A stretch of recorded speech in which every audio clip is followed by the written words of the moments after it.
Il était une fois, au lycée professionnel Saint-Henri, un cours de mathématiques qui avait ouvert ses portes à tous les professeurs des autres disciplines pour une traversée pédagogique, un voyage transmathématique.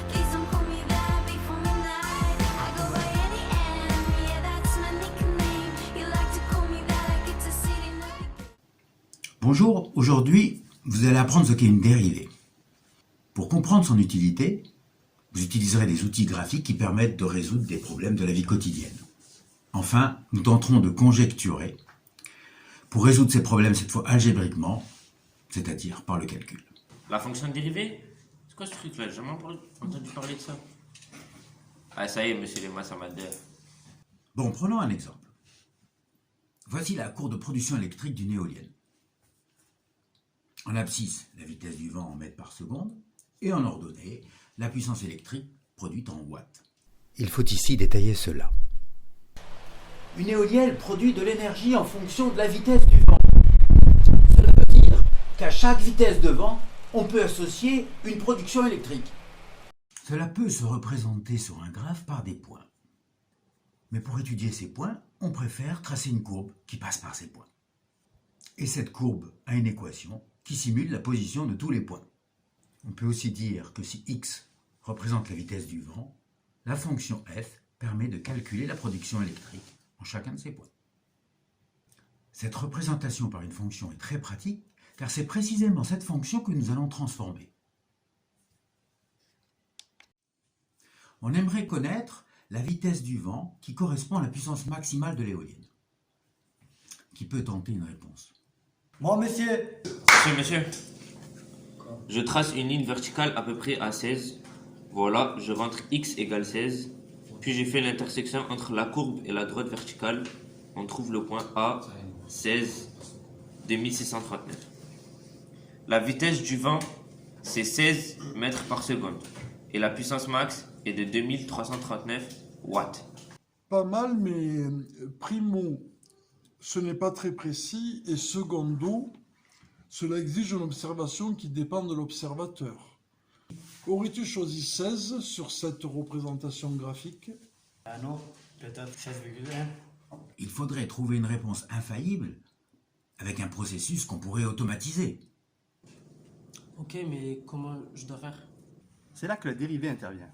La fonction dérivée décrit le comportement infinitésimal de la courbe en calculant les directions de la tangente quand x varie, c'est-à-dire quand un point avance sur la courbe de gauche à droite. Quand quelle est les directions, ça veut dire quoi? Les tangentes sont les skis d'un skieur qui dévalerait une pente. Imaginons à chaque position du skieur une droite portée par ses skis. Ces droites sont les tangentes en chacun des points de la pente. Chacune de ces tangentes a une direction, et c'est précisément ces directions qui vont être décrites par la fonction dérivée. Donc la dérivée, c'est la pente? Oui. La dérivée, c'est la pente. Oui. La fonction dérivée décrit toutes les pentes de chacun des points de la courbe. Utilisons GeoGebra qui calcule et trace une dérivée, ici en bleu. Le point B d'abscisse 10 mètres par seconde, sur la fonction dérivée notée f' a pour ordonnée 284, qui est la pente au point A de même abscisse de la courbe notée f. On notera toujours f', la dérivée de la fonction. On ajoute un petit prime à côté du f. Pour trouver la dérivée sur GeoGebra, il suffit de saisir f' de x dans la barre de saisie. Pouvez-vous émettre une hypothèse pour trouver la puissance maximum? Le moins fort. Sabine. À votre avis, comment est la pente du point situé en haut de la courbe? Ah oui, la pente est nulle. Ah ouais, la pente est nulle. Comment traduire cela, sachant que f' décrit la pente? En gros, prime de x égale 0. C'est-à-dire que la courbe f' croise l'axe des x, il suffit de faire l'intersection entre f' et l'axe des x. Ok, faites-le maintenant graphiquement. Alors, il faut faire l'intersection entre f' et l'axe des x. On trouve le point A, qui fait 16,1. Puis, on trace une droite verticale, on fait l'intersection entre le point F et la droite verticale, on trouve le point B, qui fait 16,1, 2639. Peux-tu préciser ce que c'est ce point B?